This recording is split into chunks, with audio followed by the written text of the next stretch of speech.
PRP क्या होता है, कैसे करते हैं, रिजल्ट्स क्या होते हैं, आज हम जानेंगे इस वीडियो। हेलो फ्रेंड्स, मैं doctor Manju Keshari, consultant dermatologist. आपका स्वागत है हमारे यूट्यूब चैनल में। आज हम बात करेंगे पीआरपी थेरेपी के बारे में। पीआरपी यानी प्लेटलेट रिच प्लाज्मा। तो प्लाज्मा क्या होता है, ब्लड क्या होते हैं? तो जो प्लाज्मा होता है वो liquid part of your blood होता है, और जो ब्लड होता है उसमें WBCs, RBCs और प्लेटलेट्स होते हैं।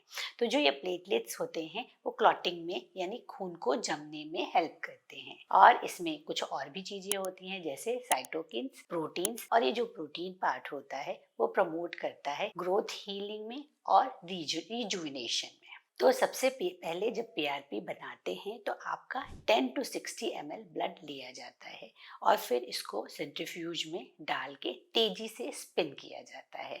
और जब स्पिन करते हैं तो ये सेपरेट होके फ्लूइड डिफरेंट डेंसिटीज के हिसाब से ये 3 लेयर में बन जाता है, और ये जो लेयर बनते हैं ये 10 मिनट बाद बनते हैं। जो 3 लेयर होते हैं उसमें सब एक लेयर होती है जिसे प्लेटलेट पुअर प्लाज्मा कहते हैं, दूसरा होता है प्लेटलेट रिच प्लाज्मा जिसका हम इस्तेमाल करते हैं, और तीसरा लेयर होता है RBC जिसको हम डिस्कार्ड कर देते हैं। तो ये जो प्लेटलेट रिच प्लाज्मा है उसे सिरिंज में लिया जाता है और फिर आपके स्कैल्प या फेस पे इंजेक्ट कर दिया जाता है। तो इंजेक्शन से पहले सबसे पहले आपकी स्किन को क्लीन किया जाता है और फिर उस पर नंबिंग क्रीम लगा दिया जाता है। नंबिंग क्रीम लगाने के बाद अगर बहुत अच्छे से नम नहीं हुई हो तो इंजेक्शन के फॉर्म में भी नंबिंग फ्लूइड है उसको आपके स्किन में इंजेक्ट कर दिया जाता है ताकि आपको पेन ना हो।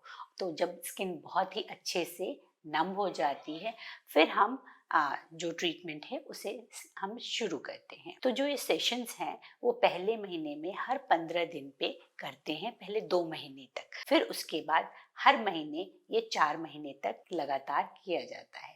जो सेशंस होते हैं वो 6 से 12 हो सकते। जो इफेक्ट्स होते हैं उस स्कैल्प पे आपकी जो हेयर डेंसिटी है वो इंक्रीज करती है, जो फॉलिकल डायमीटर है वो थिक हो जाती है, और जो टर्मिनल यानी थिक हेयर्स जो होते हैं, नॉर्मली हमारे स्कैल्प में सॉफ्ट एंड थिक हेयर्स 2 तरह के हेयर्स होते हैं। तो जो थिक वाला हेयर होता है उसे टर्मिनल हेयर कहते हैं। तो उसकी डेंसिटी भी बढ़ती है और उसका डायमीटर भी बढ़ता है, और अगर हम स्किन में इसे इंजेक्ट करते हैं फाइन लाइंस कम हो जाती हैं। इसके अलावा स्किन भी रीजनरेट होती है और फेस पे ग्लो आता है। अब हम बात करते हैं कि क्या साइड इफेक्ट हो सकते हैं। तो आपका ड्यूरिंग ट्रीटमेंट आपको माइल्ड डिस्कम्फर्ट हो सकता है, ट्रीटमेंट के बाद माइल्ड स्वेलिंग आ सकती है, इसके अलावा हल्की इचिंग की भी किसी किसी को फील होती है। अब हम बात करते हैं प्रिकॉशंस की। तो प्रिकॉशंस यानी सावधानियां, आपको ट्रीटमेंट से पहले क्या क्या चीज़ों का ध्यान रखना है।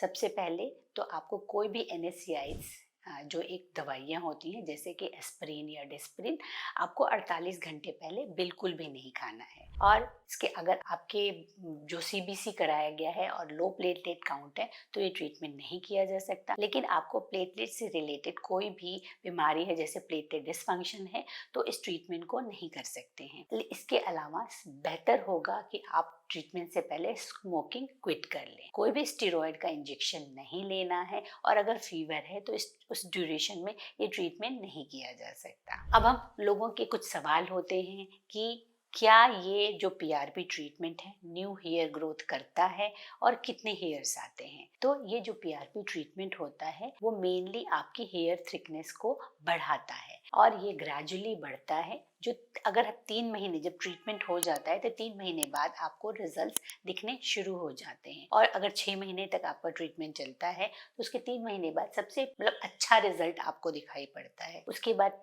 ट्रीटमेंट जब स्टॉप हो जाता है उसके 6 महीने बाद इसके ट्रीटमेंट का रिजल्ट जो है ग्रेजुअली कम होने लगते हैं। तो इसलिए रिजल्ट्स को मेंटेन करने के लिए ट्रीटमेंट्स को टॉप अप सेशंस या मेंटेनेंस सेशंस लेना बहुत ही ज़रूरी हो जाता है। तो अच्छे रिजल्ट्स के लिए 2 या 3 महीने पे एक टॉप अप सेशन लें तो आपके रिजल्ट्स मेंटेन रहते हैं। और एक बहुत ही ज़रूरी बात कि बेस्ट रिजल्ट के लिए मेडिकल ट्रीटमेंट को कंबाइन होना बहुत ही ज़रूरी है। जैसे कि आपको टिलोजन इफ्लूवियम है यानी कि सडन हेयर फॉल है, तो सबसे पहले कारण जानना ज़रूरी है कि आपका बाल जो आपके गिर रहे हैं किस वजह से गिर रहे हैं। अगर कोई भी मेडिकल प्रॉब्लम है, जैसे आपको थायराइड है या सडन कोई स्ट्रेस हो गया है या कोई डेफिशिएंसी है, तो उसको करेक्ट करना बहुत ज़रूरी है। और अगर मेल पैटर्न हेयर लॉस या फीमेल पैटर्न हेयर लॉस के लिए ट्रीटमेंट ले रहे हैं, तो साथ में मेडिकल मैनेजमेंट करना बहुत ही ज़रूरी है। और अगर आप ये सोच रहे हैं कि सिर्फ पीआरपी से ही सारा काम हो जाता है, तो ये बिल्कुल भी सत्य नहीं है। तो आप अपने डर्मेटोलॉजिस्ट को विजिट करें, प्रॉपर तरीके से इन्वेस्टिगेट कराएं और प्रॉपर ट्रीटमेंट के साथ इस ट्रीटमेंट को कंबाइन करें, तभी आप बहुत ही अच्छे रिजल्ट्स को अचीव कर सकते हैं। अगर आपके कोई भी सजेशन है या आप किसी चीज़ के बारे में जानना चाहते हैं, तो अपने कमेंट्स ज़रूर लिखें, तो हम नए वीडियो के साथ उन टॉपिक्स को ज़रूर लेंगे। धन्यवाद।